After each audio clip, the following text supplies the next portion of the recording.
Happy Friday, everyone. Keep your children under control. Yes, keep them under control because now there is new law and order. If your child is acting up, you may go to jail. Also, you may get a fine of $2,000. Also, can you just please leave the Subway sandwich alone? Yeah, apparently this crazy unhinged man, Sean Dunn, threw a Subway sandwich at an ICE officer, and now he is paying the consequences. Can you believe that? Let's just get right into it and welcome back everyone to That's It.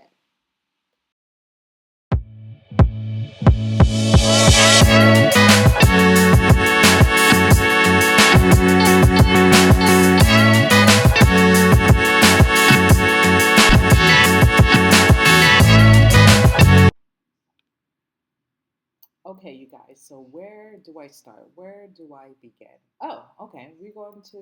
I'm going to start talking about the accountability. What is it called?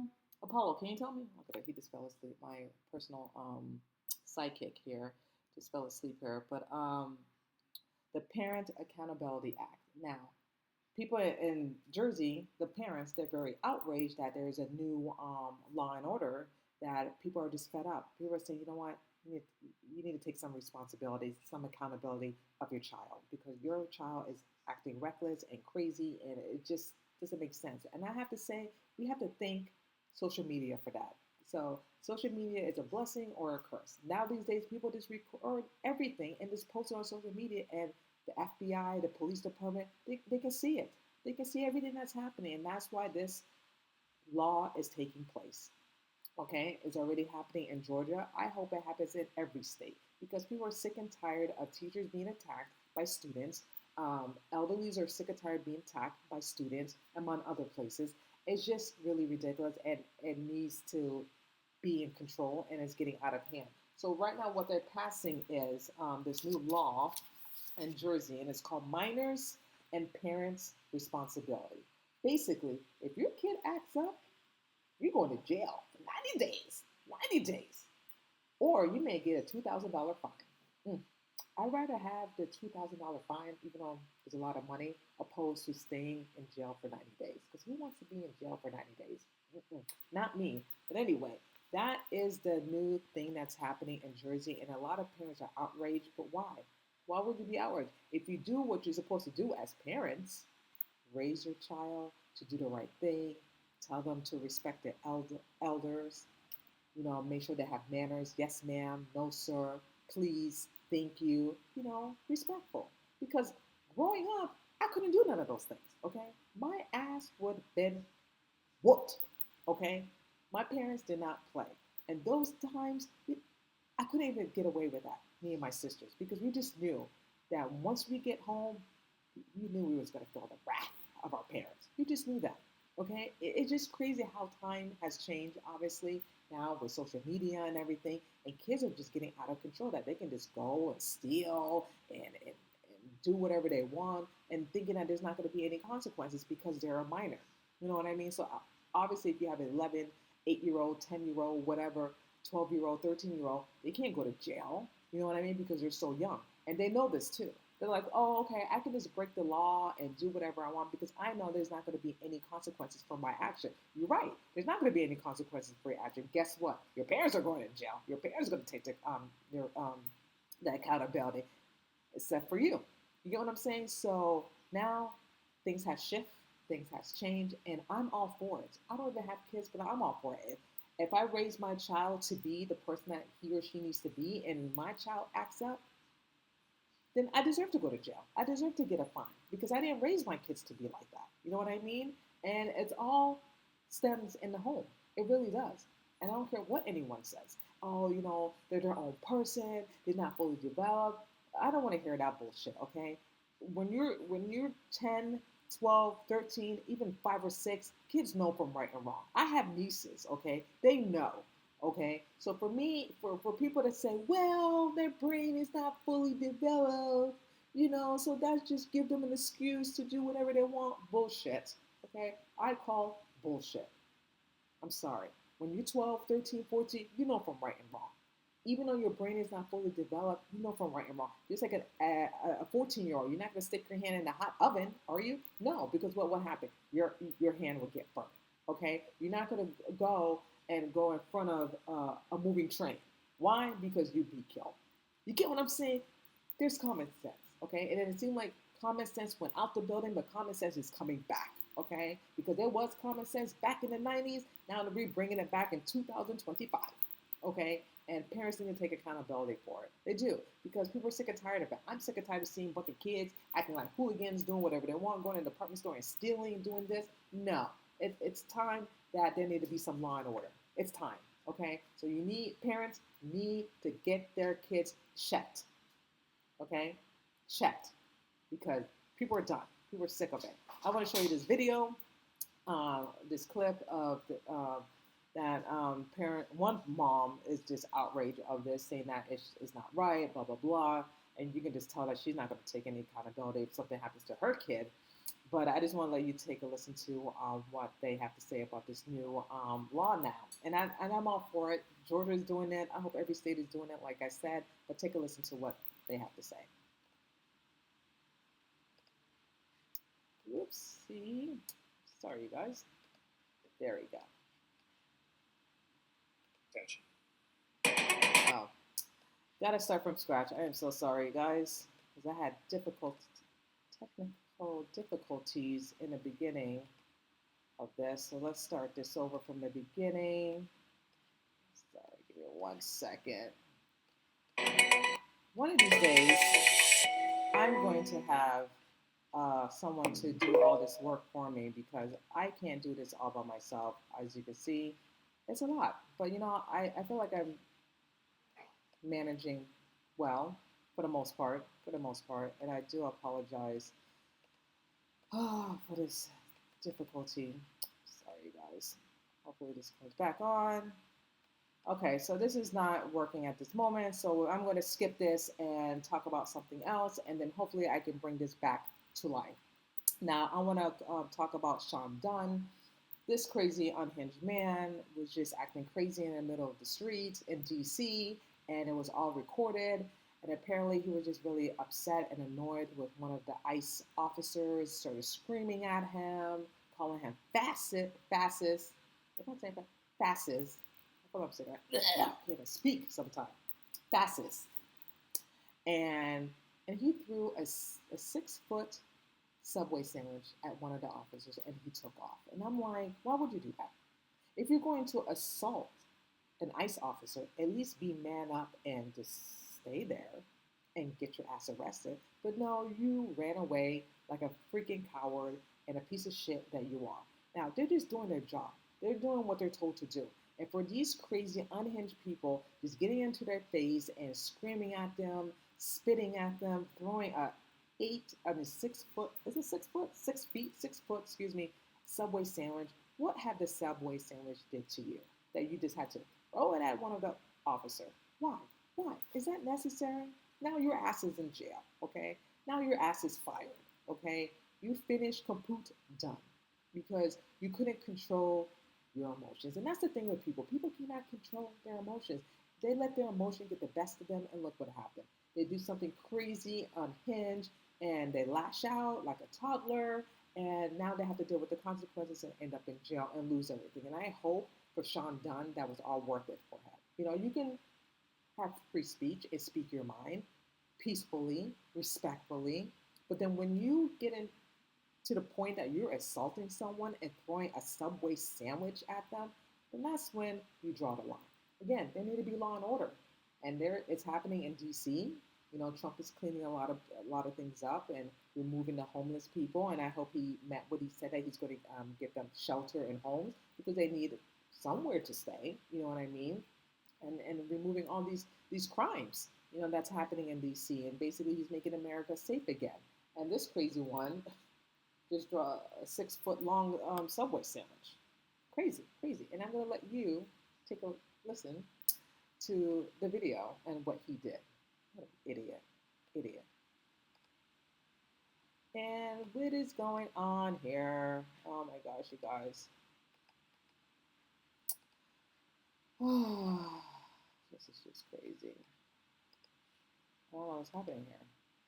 Why my video is not working? Let me just see if I can just play this. Start this over again. Sorry, you guys. It's crazy. Tonight is just not my night. No, let's go. Oh, Lord. Again, this is not even working either. This is just crazy. I do apologize, you guys.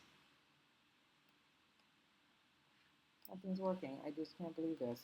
Keep your children under control or face the consequences. Okay, it's working. That's the message. There we go. From one New Jersey town council to parents.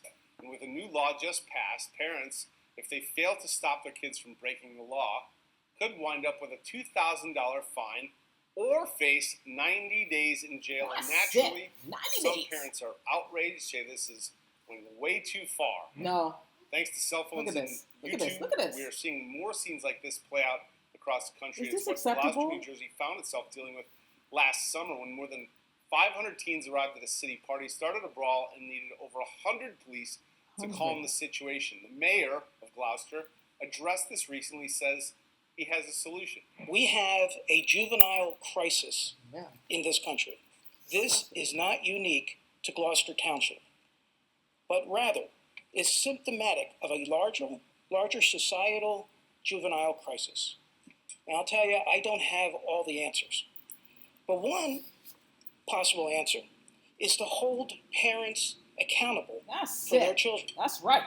Now, a new law Gloucester just passed. It's called Minors and Parent Responsibility, and says that parents will be held accountable for public disturbances caused by their child. That's right. The new law even suggests they could go to jail. Blaming parents for what a child does. They are their own person, right? 16, 17 years old. Sure, their brain's not fully formed yet. Again, 15, 16 years old. You should know from right from wrong. I was 16 and 15 at one point. I knew from right and wrong. I knew that if I get caught stealing, I'm going to end up in jail or in trouble by my parents. If I end up, attacking a teacher, I'm going to get in trouble. I'm at the age of 15 and 16, yes, your brain is not fully developed. I agree with this woman, okay? But at the same token, two things can be true at the same time. At the same token, you know from right from wrong. You know example, you're not going to put your hand in a hot oven because if you do, you get burned. You know that you're not going to go in the middle of a running train because if you do, you get killed. So I don't want to hear that BS because it's just ridiculous. And she knows it too. She just don't want to go to jail if one of her kids act up. And if that's the reason, then tell your kids not to do anything criminal. But if they are getting the correct guidance, they should be making the right decisions. Exactly. And they know the difference between right and wrong. Exactly. And if they choose to do something wrong, that child should be held accountable for and it, the parents. not the parent. The new law covers 28 crimes ranging from felonies to chronic truancy. Many are straightforward: felonies, muggings, assault, sale and use of narcotics, public indecency. But some of the crimes on the list are murky, open to interpretation, including immorality and knowingly associating with immoral people. I think if we start this, what is it going to open up? What else are we going to be at fault for? If a child gets in a car accident, is it my fault? I was at home. It really, New Jersey lacks a lot of common sense, and a lot of the bills and laws that they try to push through lack common sense, and we need to bring that back. Now, authorities there say this is a law intended for parents with children 18 or under, but ultimately it's for parents who have a child who's repeat offender and repeatedly finds themselves in juvenile detention. Okay, listen, again, parents should be taking accountability. If your kid act up and do something incriminating, then you're going to jail. I'm sorry, you are. If your child took the keys and left and go sneak out of their home to go somewhere and they know they shouldn't be drinking and driving and then they end up, God forbid, killing someone, you're going to jail. You should, because you taught your kids not to drink and drive. You taught your kids that they shouldn't be driving alone without a supervision. You get what I'm saying? So yes, you're going to jail. The parents should go to jail too because they committed murder, manslaughter, whatever you want to call it, because I don't know the whole laws when you kill someone, especially drunk driver, you're going to jail because first of all, your kid had no business taking your keys. Okay. Second of all, your kid had no business drinking and driving. Your kid should have been home. You know what I mean? Again, parents need to take some accountability. Okay, that's how it is. And now people are sick and tired of it. And now that's why there's law and order. And I showed you that clip. Now I'm going to show you Sean Dunn, this another idiot who threw a Subway sandwich at a ICE officer. So take a look at that as well. Crazy, unhinged. Oh, come on. I don't think it's going to work, you guys. Hopefully. Let's see. Let's keep our fingers crossed. Let's keep our fingers crossed. Please, let's keep our fingers crossed. I want to show my viewers, this. But if not, I definitely will go back and let you take a look at it. But you know what? Moving on, because I have to move on. The show must go on. A thing I want to talk about next, and then again I will show up this the footage. I just don't understand the connection, and I need someone to help me with this. I don't understand the connection with Israel government and our government here in the United States. Why is it President Trump is so laid back in leading it to the Israel government and not having any law and order, meaning that stopping this war, demanding hostages will be released from Hamas. And I'm not saying hummus, I'm saying Hamas. And I have a little bit of accent, so forgive me if you think I'm saying it wrong, but I'm saying it correctly. And I just don't understand. I just don't understand why President Trump is so laid back on the Israel government and what they're doing to the Palestinian people, opposed to Russia and Ukraine. Like he's just giving law and order with Russia and Ukraine, and he's meeting with President Putin about what kind of deal that they can make to stop the war, because this war has been happening way too long and it needs to end. And I just don't understand, like, what is President Trump is afraid of with the Israel government? I don't understand that. I don't understand what is going on. What is happening here that he is so afraid that he is letting things continue to happen and innocent women and children are being killed, being starved. One reporter got killed last Sunday. A bomb was struck at one of the journalists' tents. And I'm going to show you a picture. His name is al-Sharif. And this is the gentleman that got killed. He was Gaza reporter, but apparently a lot of people are saying that he's not a reporter, that he was a terrorist with Hamas. And I'm like, okay, but why kill him? And among of his other teams as well, his cameraman and another reporter as well, that they were in their tent camping out, and all of a sudden they got struck by a bomb and they got killed instantly, and among other people too. And there was a hospital nearby. I just don't understand. Now, a lot of reporters saying that there's no evidence to the fact that he is cahoots with Hamas. He was just a reporter reporting things on what's going on in Israel and both parties. But a lot of people are saying that they saw pictures in his Telegram account that he had pictures with one of the terrorists and everything. Maybe at one point he was a supporter. I'm not 100% sure. Maybe, and then maybe he had a different perspective after what happened to October 7th, that he shifted and he changed and he had a different perspective now. People can change. And I don't think they should use those pictures in the past against him. He's dead, for goodness sake, among his crew members. And I just don't understand. I just feel like there's no other journalists reporting this except for there's no international reporters reporting this. Why is that? Because they don't want us to know what's really going on. They don't want us to see. They're trying to cover up their tracks. And the people that are reporting this, they're getting killed because the Israel government don't want to know what is happening. Because why are they not having international reporters there? Why are they blowing up people into bits? Why is that? And that's the question that I'm asking. Why is our U.S. government is so relaxed and just like okay everything that's happening? I don't understand. Like, if there is some type of blackmail, do the Israel government have something over them the Trump administrator, that they're just not doing anything. They're doing the bare minimum. I would like to know. I'm very curious. I would love to know about this because none of this makes sense to me at all. And maybe is it possible that we are controlled by the Israel government, that we're not really actually controlled by the U.S. government? And if that's the case, I believe that. I really do.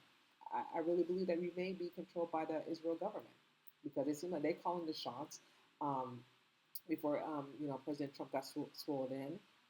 Um, you know, Biden administrator, funded this war and giving them money and stuff like that. And I feel like, the Israel government, they have so much control, so much power that they have to say. They have the final say of everything. And we just like living in it. You know what I mean? And it's just crazy to me. And I just want to know, what is it that they have on Donald Trump, his family? Because it seems like it's spooking him and it's scaring him because he's not really doing anything.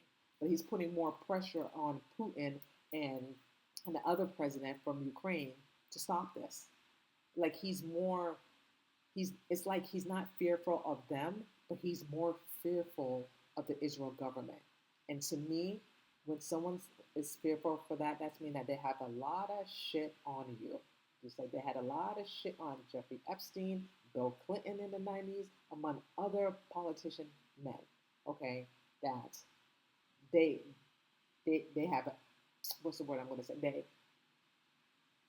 They have the key.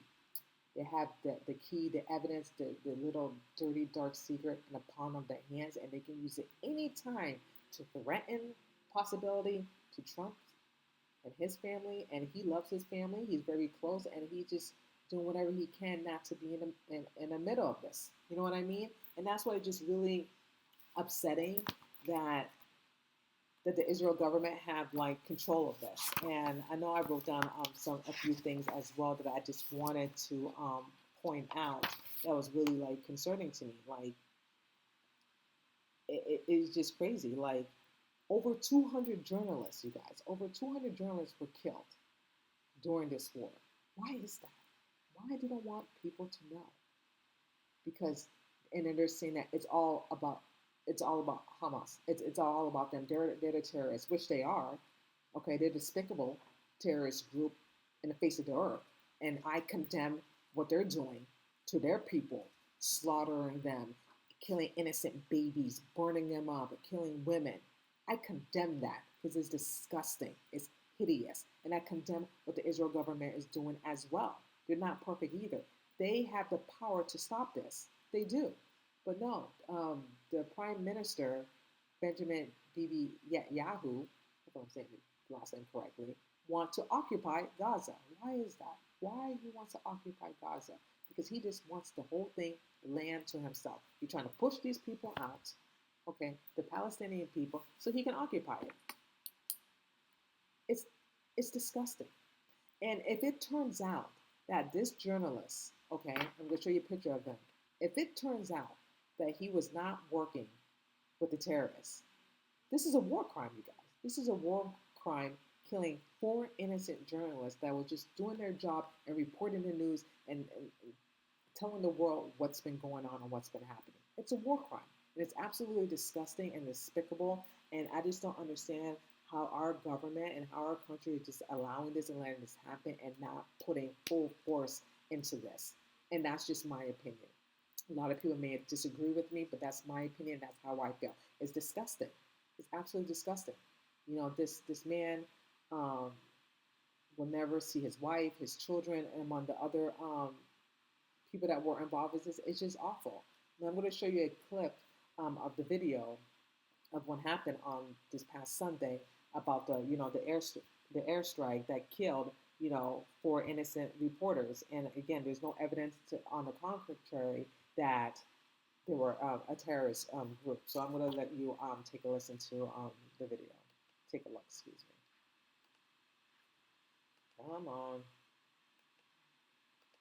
There we go. Palestinians in Gaza today buried 5 staffers from the Arab network Al Jazeera targeted by Israel last night outside a hospital, and also reported some of the heaviest Israeli bombardment in weeks. Health authorities reported at least 34 people killed after Israeli Prime Minister Benjamin Netanyahu continued to defend his plan to occupy Gaza's largest city and an area that Israel has defined as a humanitarian zone for displaced Gazans. Nick Schifrin reports. In Gaza today, the story so often is death, and now death stalks those who tell the story. For a moment today, the storytellers fell silent, for Al Jazeera's al-Sharif and Mohammed Krakhea mourned with the bulletproof vests that failed to protect. There is a fierce pride and brotherhood among Gaza's journalists. And today they prayed over the body of a man they considered a mentor who shared their story. Al-Sharif was a well-known correspondent who began reporting for Al Jazeera after the war began. He, like everyone in Gaza, was suffering from a lack of food, and while describing a woman who collapsed from hunger, broke down during a live broadcast. A missile fired by an Israeli drone killed him and 4 other journalists last night in the tent where they were living, outside Shifa Hospital. Journalist Mohammed Keita was 20 feet away and was injured in his lower back. We did not only lose our colleague, Sharif, we lost the voice of journalism, the journalistic icon for everyone, for all Palestinians. Sharif was the voice of all of us. But Israel argued Sharif and other members of Al Jazeera were also members of Hamas's military wing, and released what it described as translated Hamas salary documents and personnel tables as proof. Al Jazeera called them fabricated, part of a campaign by Israel against Palestinian journalists in Gaza. Sarah Kudda is the Committee to Protect Journalists Middle East Regional Director. For us, what happened is plain and simple. It's a murder. They targeted Anas and his colleagues, and they killed them. They did threaten them before they targeted and killed them. And for us, this is a war crime. That's right. CPJ says 192 journalists have been killed since the October 7th terrorist attacks, making this war the deadliest for journalists in history. The Palestinian journalists in Gaza are the only witnesses and the only journalists on the ground who are able to report on what is happening. There is no international media access inside Gaza to investigate, to document, to report to the entire world what is happening. So by killing them, Israel is sending a very clear message that they want to hide the truth and they want to silence those witnesses. Exactly. Gaza will be demilitarized. Israel will have overriding security responsibility. This weekend, Israeli Prime Minister Benjamin Netanyahu defended his plan for the Israeli military to occupy Gaza City and the Muwasi tent camp, which Israel has described as a humanitarian zone. We need a deal to end this war. Netanyahu pushed that plan over the objections of Israeli hostage families and what former military officials described to PBS NewsHour as resistance from Israel's chief of the general staff, who today said he planned, quote, operational control of Gaza City, but only after a pause to allow troops a needed break. Given Hamas's refusal to lay down its arms, Israel has no choice but to finish the job and complete the defeat of Hamas. The U.S. and Israeli officials also tell PBS NewsHour while the IDF prepares for possible occupation, Israel and Hamas will restart ceasefire negotiations. Until then, the war takes its daily deadly toll, including on the smallest victims, a boy named Majid. And today, Ahmed Tota cried over his daughter's body, filmed by a journalist who is sharing and living the reality of the war. For the PBS NewsHour, I'm Nick Schifrin.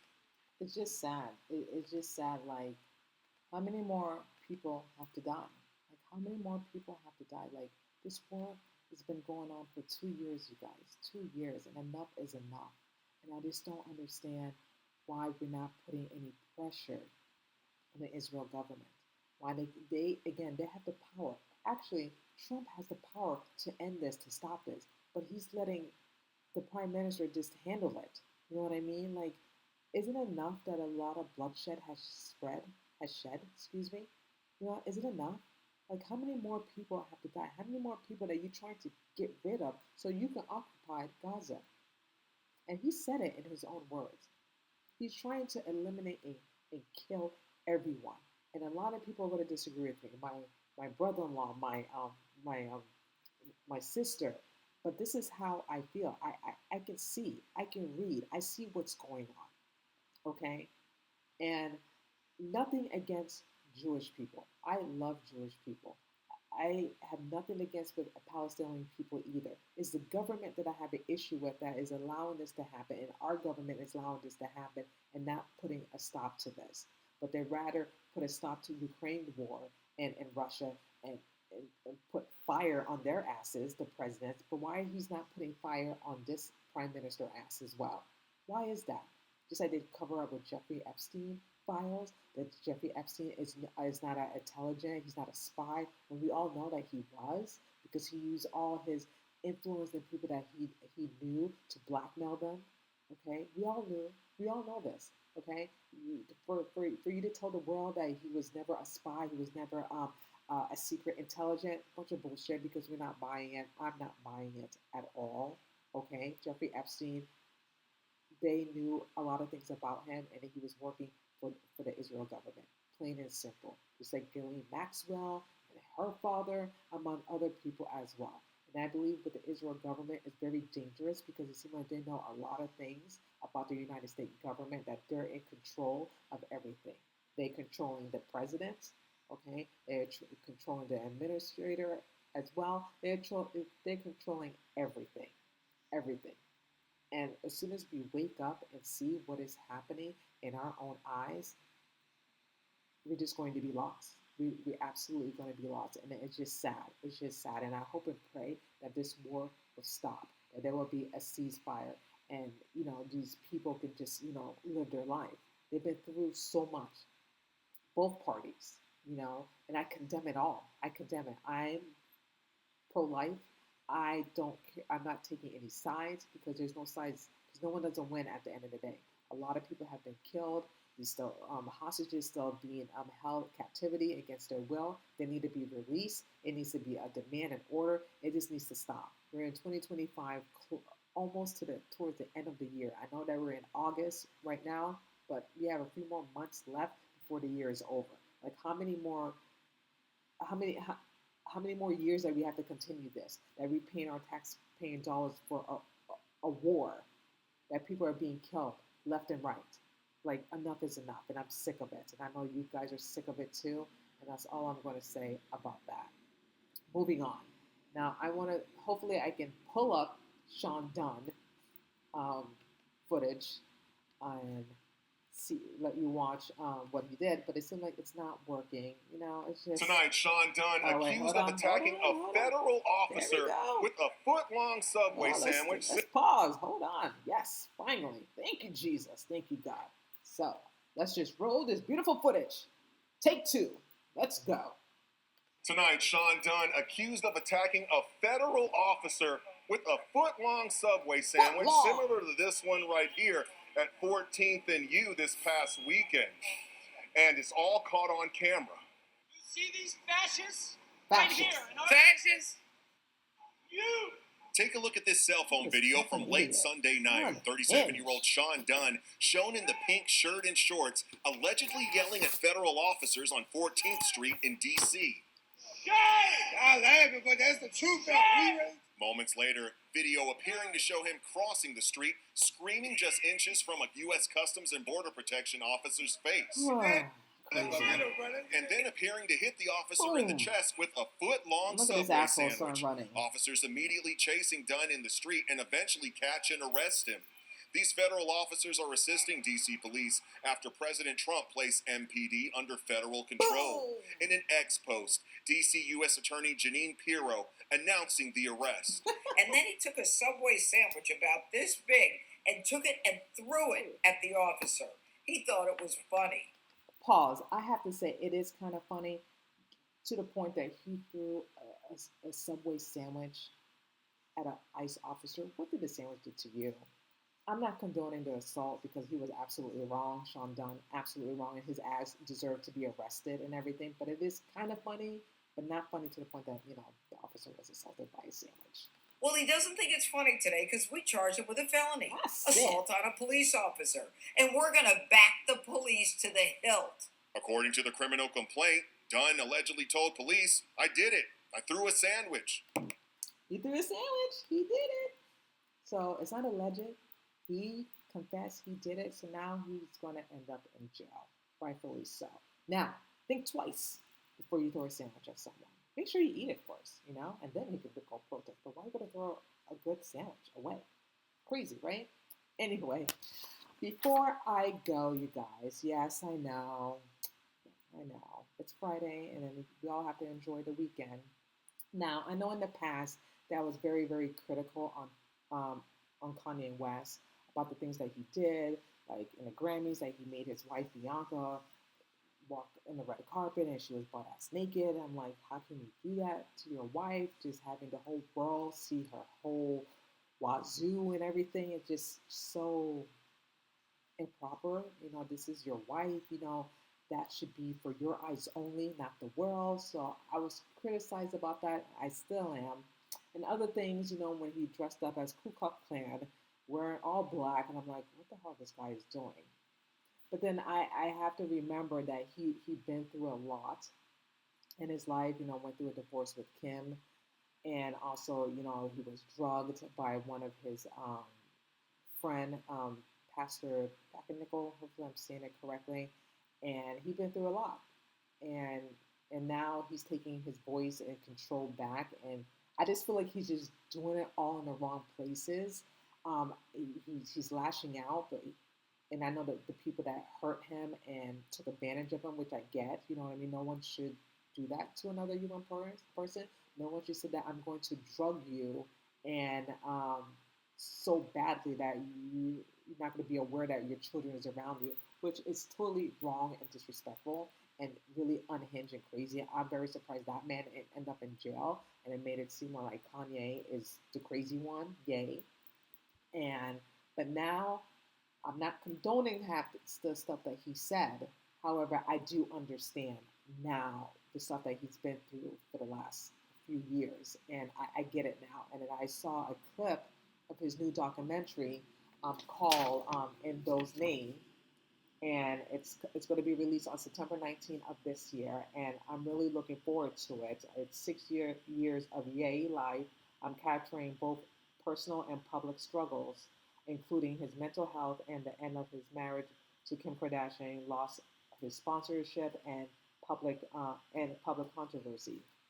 And it made, when I watched the trailer, and I'm like, okay, and I know there's going to be more to it than that. It makes me understand where he's coming from and the stuff that he's been through in his life. He's not perfect. You know, no one's not perfect. We definitely have to pray for our brothers and sisters, and you know, make sure they're okay, and make sure their mental well-being is well and safe and protected as well. And he's been through a lot in his life, and I'm not condoning some of the things that he said, but I can understand why he said that, because the people that surrounded him, that he thought that he trusted, took advantage of him, took his kindness for weakness, abused him, and now he doesn't know who to trust, and all these things. And that's all I have to say about that. And I kind of get it now. I know I was a little harsh on him in the comments that I said in my previous video, but now I have a different perspective now about him. So I want you to take a look at his documentary.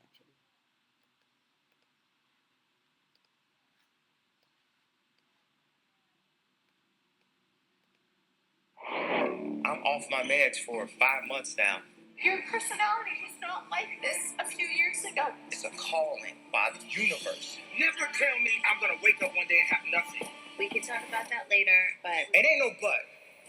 when I went to the hospital, one of the ideas was to do a church. Yeah, I just been embarrassed or ashamed to cry, man. When we're at the prisons professing how Jesus can set you free, it's true. Thank you, Jesus. I decided to run. Oh my God! I'd rather be dead than to deal medication. Either they destroy me or I destroy it. It's just God. They're killing our ability to think outside of the box. And I'm almost like a masochist. I write whatever I want, when I want. It's words.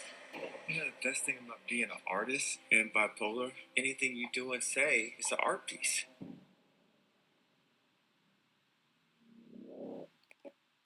It seems very powerful, and I'm definitely looking forward to watching that. And it looks really good. I love the trailer. It looks really, really good. And he has a lot to say in that documentary. It's going to say it all. And that's all I'm going to say about that. Have a great weekend, everyone. If you liked this video, please like, share, and subscribe. Comment as well if you want to. And I really appreciate you, each and one of you, just taking the time to listen to this video and letting you listen to my perspective and what I have to say. I may not get it right all the time, and I love to be corrected if I do get it wrong. And I always come up here and say I got it wrong, and just keep going, keep moving forward, and that's all we can do in this life that we have right now. So thank you so much, you guys, for watching, and I will see you guys on Monday.